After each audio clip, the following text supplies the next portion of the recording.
샬롬. 톰 소여의 모험 12번째. 부자가 된 톰과 허크.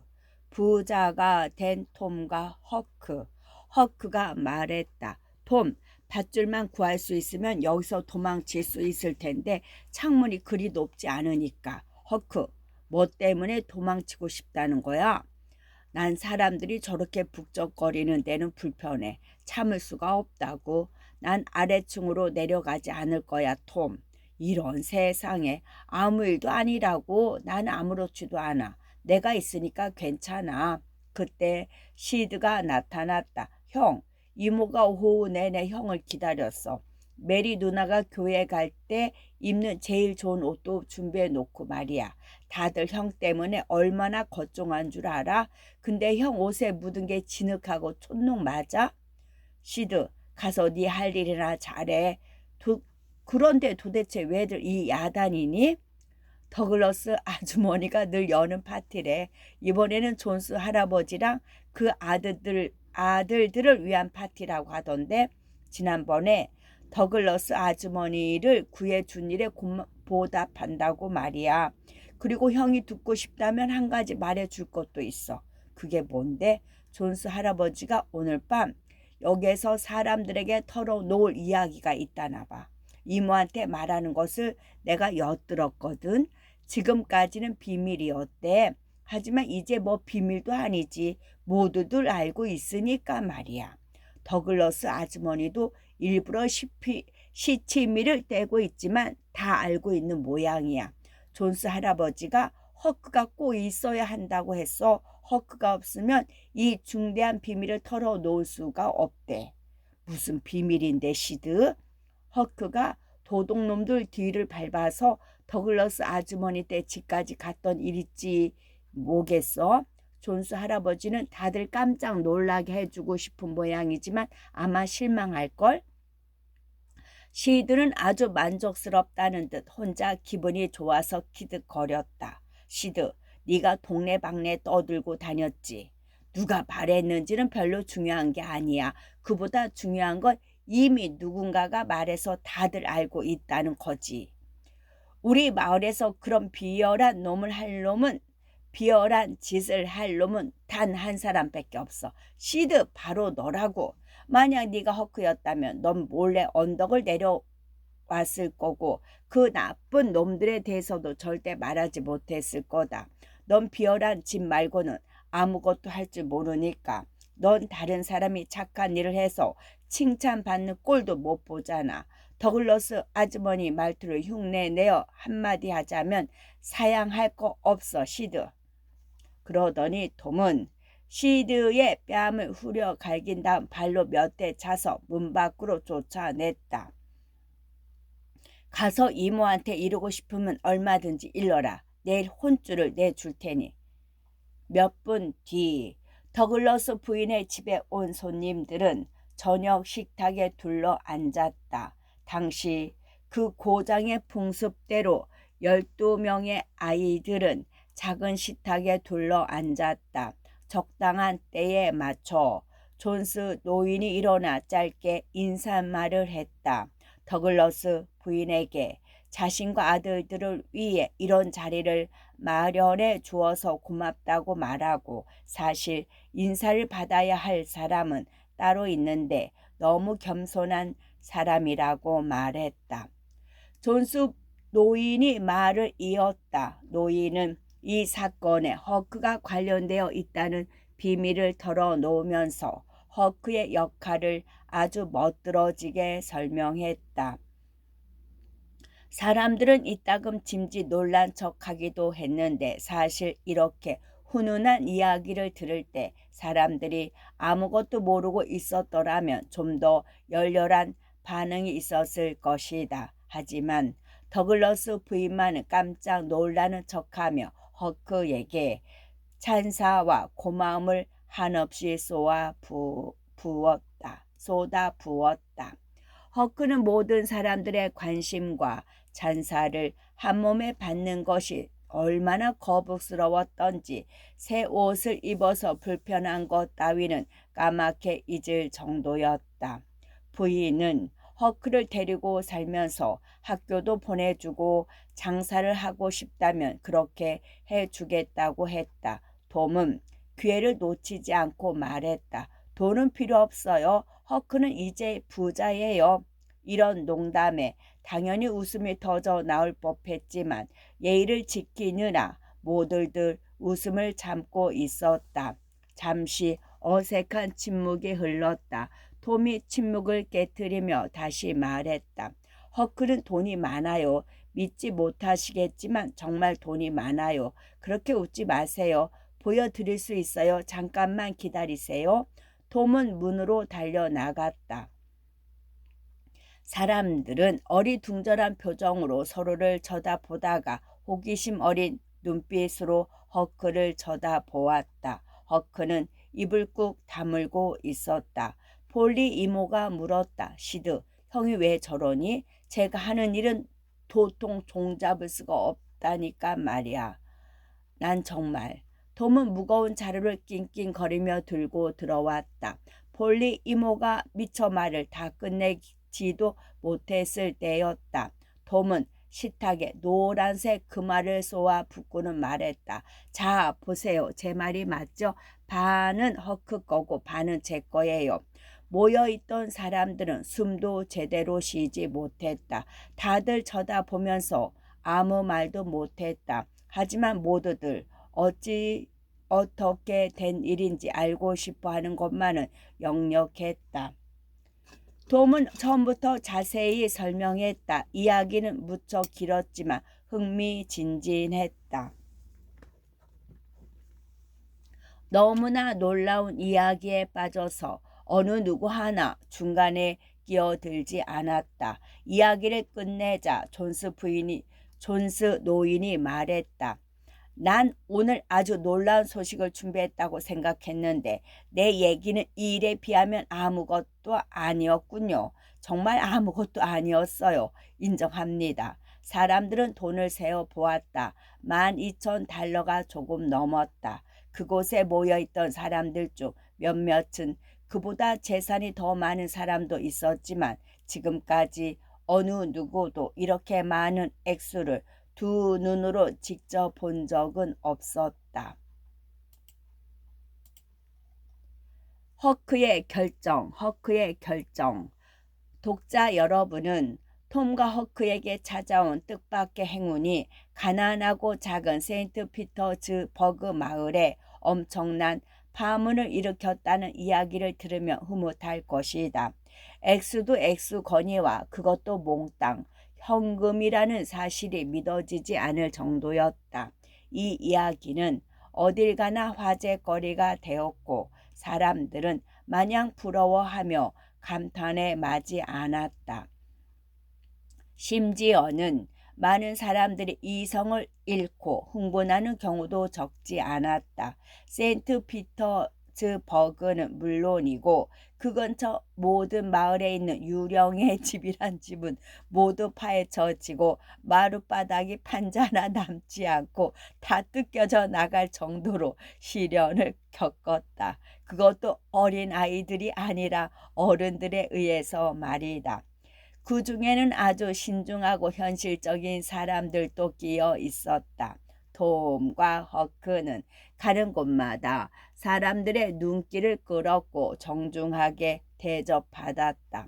두 소녀는 자기들의 말이 예전에도 그렇게 중요하게 여겨졌는지 기억나지 않았다.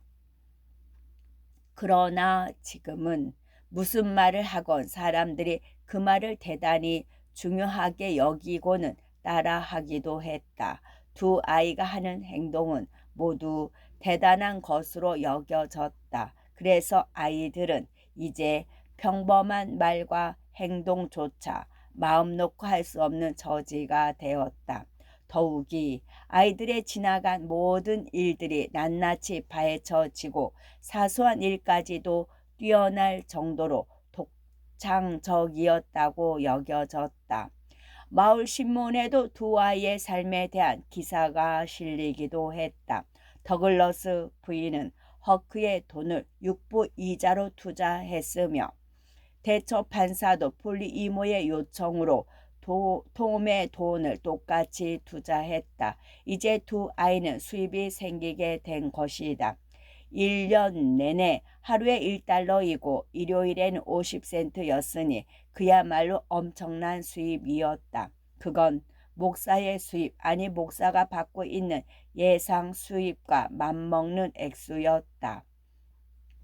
그 시절에는 아이 하나를 먹이고 재우고 교육시키는데 일주일에 1달러 50센트면 충분했다.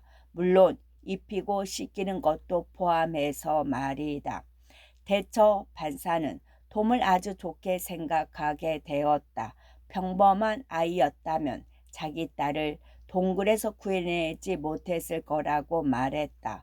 베키가 비밀을 지켜달라고 하면서 톰이 자기 대신 학교에서 매를 맞아 준 일까지 덜어놓자 판사는 그야말로 감동하고 말았다. 베키는 자기가 받아야 할 벌을 대신 받기 위해 톰이 거짓말까지 한 것을 용서해 달라고 부탁했다. 베키의 아버지는 흐뭇해하면서 큰 소리로 아주 고결하고 너그럽게 훌륭한 거짓말이었다고 말했다. 그런 거짓말은 조지 워싱턴이 벚나무를 쓰러뜨린 것을 솔직히 털어놓은 일에 버금가는 것이라고 칭찬했다. 베키는 그렇게 말하면서 방안을 성큼성큼 걷는 아버지가 그렇게 당당하고 멋지게 보인 적은 없었던 것 같았다. 베키는 곧장 톰에게 달려가 이 이야기를 전했다. 대처 판사는 톰이 자라서 훌륭한 변호사가 되거나 군인이 되는 것을 보고 싶었다. 대처 판사는 톰이 일단 해군 사관 학교에 입학한 다음 가장 훌륭한 법률 학교에 들어가 교육을 받았으면 좋겠다고 하면서 그래야 이 두 가지 직업 중에서 한 가지를 택할 수 있을 거라고 덧붙였다. 허크는 부자가 된 데다 더글러스 부인이 후견인으로 나서 사교계에 진출하게 되었다. 아니 억지로 끌려 나갔다거나 사교계에 던져졌다고 하는 게 옳을 것이다. 허크는 하루하루가 참을 수 없이 고통스러웠다. 더글러스 부인의 하인들은 늘 허크를 깨끗이 씻기고 말끔히 머리를 벗기고 단정하게 옷을 입혔다. 허크는 밤마다 먼지나 얼룩 한 점 없는 시트에서 잠을 자야 했는데 차라리 얼룩이라도 묻어 있으면 친구 삼아 잘 수 있을 것 같았다. 음식을 먹을 때는 칼과 포크를 사용해야 했고 냅킨과 컵, 접시도 사용해야 했다. 그리고 책 읽기도 배우고 교회에도 다녀야 했다. 게다가 점잖은 말만 써야 했기 때문에 입에서 쥐가 날 지경이었다. 어느 쪽으로 돌아서건 문명이라는 창살과 족쇄가 허크의 손과 발을 꼼짝 못하게 붙들고 있었다. 허크는 이렇게 괴로운 생활을 용감하게 3주 동안 버텨내다가 어느 날 갑자기 사라지고 말았다. 더글러스 부인은 몹시 걱정하며 이틀 내내 사방으로 허크를 찾아 헤매었다. 사람들도 무척 걱정하며 이곳저곳 샅샅이 찾아보다가 심지어는 허크의 시체를 찾아 강바닥을 훑기도 했다. 사흘째 되던 날 아침 톰 소여는 현명하게도 버려진 도살장 뒷곁에 있는 빈 통 속을 들여다보고 다녔다. 그중 하나의 통 속에서 도망간 허크를 찾아냈다. 허크는 그곳에서 지내고 있었던 것이다. 허크는 마침 훔쳐온 음식들로 아침을 때우고는 길게 누워 편안하게 담배를 피우고 있었다. 머리는 헝클어지고 지저분하기 짝이 없는 몰골로 자유분방하고 마음 편하게 살던 때와 똑같이 누더기를 걸치고 있었다. 톰은 통 속에 있는 허크를 끌어내고는 다들 무척 걱정하고 있으니 집으로 돌아가라고 말했다. 그러자 이내 허크의 얼굴에서 편안하고 밝은 표정이 사라지고 우울한 표정이 되었다. 허크가 말했다. 이제 그 얘기는 그만두자, 톰. 나도 나름대로 노력해봤어. 소용없어. 소용없다고, 톰. 나하고는 맞지 않아. 더글러스 아주머니는 마음씨도 좋고 잘 대해주시지만 더 이상 견딜 수가 없다고. 매일 아침 똑같은 시간에 일어나라고 깨우고 세수를 시켜주고 머리를 싹싹 빗겨준단 말이야. 헛간에서 잠도 못 자게 한다고. 게다가 숨도 못 쉴 정도로 거북하기 짝이 없는 옷만 입으라고 해. 공기도 안 통하는 것 같은 옷을 말이야. 젠장. 얼마나 좋은 옷인지는 모르겠지만 입고 있으면 제대로 앉지도 못하고 눕지도 못하고 구르지도 못한단 말이야. 그리고 지하실 창고 문 앞에서 미끄럼을 타본 게 언제인지도 모르겠어. 또 만날 교회에 가서 진땀을 뻘뻘 흘려야 한다고. 난 설교라면 딱 질색이야. 교회에서는 파리도 잡으면 안 되고 담배도 피우면 안 된대. 그리고 일요일마다 구두를 신어야 해. 아주머니는 땡 치면 밥을 먹고 땡 쳐야 잠자고 땡 하면 일어난다고. 모든 게 너무나 규칙적이야. 난 도저히 참을 수가 없어. 하지만 다들 그렇게 살아, 톰, 그래도 상관없어. 난 나고 그 사람들은 그 사람들이야. 어쨌든 난 더 이상 못 참아. 그렇게 얽매여 사는 게 얼마나 끔찍한지 몰라. 그리고 먹을 것도 너무 흔해. 난 그런 식으로 먹는 것도 취미 없어. 낚시하러 가는 것도 허락을 받아야 하고 수영을 갈 때도 허락을 받아야 한다고. 뭐든 할 때마다 물어봐야 하잖아. 그리고 늘 말을 점잖게 하라는데 그게 얼마나 불편한 줄 아냐? 난 매일 다락방에 올라가서 실컷 욕을 하고 내려와야 해. 그래야 입이 시원하더라. 아니면 답답해서 죽었을 거야. 톰, 아주머니는 담배도 못 피우게 하더라. 소리도 지르지 마라. 사람들 앞에서는 하품도 하지 마라. 기지개도 켜지 마라. 가려워도 긁지 마라.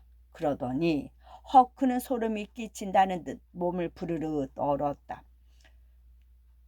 그것도 모자라 매일 기도까지 하라는 거야. 난 그런 사람은 처음이야. 난 도망칠 수밖에 없었어, 톰. 어쩔 수 없었다고. 그리고 곧 학교가 시작되면 나도 학교를 다녀야 하잖아. 난 그것도 못 참을 것 같아, 톰. 이것 봐, 톰. 부자라는 것이 사람들 말처럼 대단한 것이 아니더라. 그저 겉정 근심만 늘어가는 거고 진땀만 흘려야 하는 생활이야. 그렇게 사느니 차라리 죽고 말지. 나한테는 이런 옷이 더 잘 맞고 이 통이 제일 편해. 난 이것들을 버릴 생각 없어. 만약 나한테 돈이 생기지 않았다면 이런 고생을 안 했을 텐데 말이야. 내 목까지 너한테 줄 테니까 나중에 가끔씩 10센트씩만 줘. 자주는 말고. 아주 구하기 어려운 게 있을 때 말고는 돈이 별로 필요한 적도 없으니까. 그리고 가서 내 대신 아주머니한테 얘기 좀 해줘. 허크, 너도 잘 알겠지만 그럴 수는 없어. 그건 공평하지 않으니까. 그리고 얼마 동안 참고 견디다 보면 결국 너도 이런 생활을 좋아하게 될 거라고.